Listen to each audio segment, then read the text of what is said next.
Embracing sadness, a path to growth and renewal. Introduction. Sadness is an inevitable part of the human experience. At some point in our lives, we all face moments when the world seems to close in on us, when the weight of our emotions feels almost too heavy to bear. Whether it's due to the loss of a loved one, a relationship that didn't work out, unfulfilled dreams, or simply the struggles of daily life, sadness can feel overwhelming. However, it's important to remember that sadness, while painful, is not a permanent state. It is a natural emotion that can lead to profound personal growth and transformation if we learn to embrace it. Understanding sadness. Sadness is often viewed as a negative emotion, something to be avoided or quickly overcome. In a world that values happiness and success, we are often encouraged to hide our sadness, to move on as quickly as possible, or to distract ourselves from our feelings. But what if we looked at sadness differently?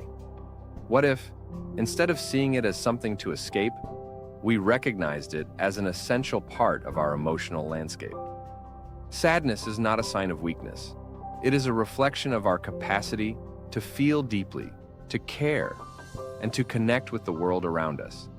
It is a reminder that we are alive and that we have the ability to experience a wide range of emotions. Sadness can be a powerful teacher, showing us what truly matters in our lives and helping us to appreciate the moments of joy and contentment even more. The power of vulnerability. One of the most challenging aspects of sadness is the vulnerability that comes with it. When we are sad, we are often at our most vulnerable. We may feel exposed, as if our emotional defenses have been stripped away. This vulnerability can be frightening, but it is also where true growth begins. Allowing ourselves to be vulnerable in our sadness means acknowledging our pain and giving ourselves permission to feel it fully. It means letting go of the need to appear strong or to have all the answers. In vulnerability, we find the courage to face our emotions head-on and to explore the deeper truths that lie beneath them. Vulnerability also opens the door to connection. When we allow others to see our sadness, we invite them into our experience and create space for genuine empathy and support. This connection can be incredibly healing, reminding us that we are not alone in our struggles. Sadness as a catalyst for change. Sadness often arises from a sense of loss, whether it's the loss of a person, a dream, a sense of security, or a way of life. While these losses can be devastating, they can also serve as catalysts for change. When something in our lives no longer serves us, sadness can be the nudge we need to make a shift. Change is rarely easy, especially when it involves letting go of something familiar. But in the process of letting go, we create space for something new to emerge. Sadness can help us see the aspects of our lives that are no longer aligned with our true selves, prompting us to reevaluate our priorities and make decisions that lead to greater fulfillment. In this way, sadness can be a powerful motivator. It can inspire us to take action, to pursue new opportunities, and to embrace the unknown. By listening to the messages that our sadness is trying to convey, we can gain valuable insights into what we need to change in order to live more authentically and with greater purpose. The role of self-compassion. When we are in the midst of sadness, it's easy to be hard on ourselves. We might question why we can't just snap out of it, or we may feel guilty for not being able to maintain a positive outlook. However, self-compassion is crucial during times of sadness.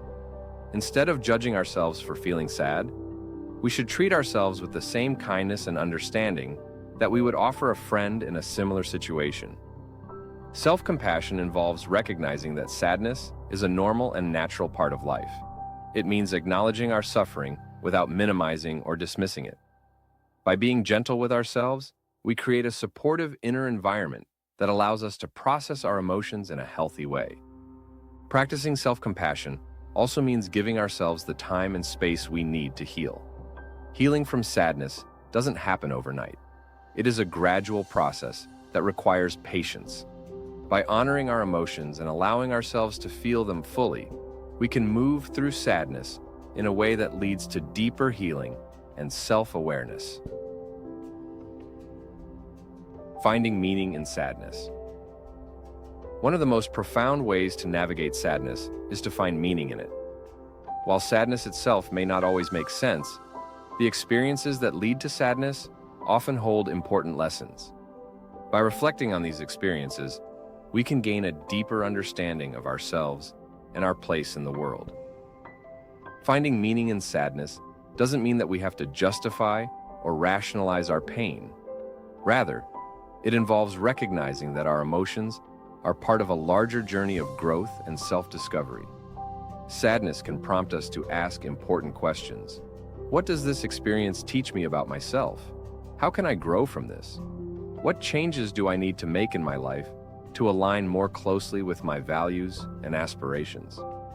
In this way, sadness becomes a doorway to greater self-awareness and personal growth. It challenges us to look within and to confront the parts of ourselves that we may have been avoiding. By embracing this process, we can emerge from sadness with a renewed sense of purpose and a deeper connection to our true selves. The importance of hope. While it is important to honor and process our sadness, it is equally important to hold on to hope. Sadness can sometimes feel all-encompassing, as if it will never end. But it is essential to remember that sadness is a temporary state, not a permanent condition. Just as the seasons change, so too do our emotions. Hope is the light that guides us through the darkest moments of sadness. It is the belief that, even in the midst of pain, better days are ahead. Hope reminds us that we have the strength and resilience to overcome our challenges, and that there is always the possibility of joy and fulfillment in the future. Cultivating hope doesn't mean ignoring our sadness or pretending that everything is okay. Instead, it involves holding on to the possibility of healing and growth, even when we can't see the path forward. By nurturing hope, we can find the courage to take the next step, no matter how small, toward a brighter tomorrow. Conclusion: sadness is a powerful and transformative emotion. While it can be difficult to endure, it is also an essential part of the human experience that offers opportunities for growth, self-discovery, and renewal.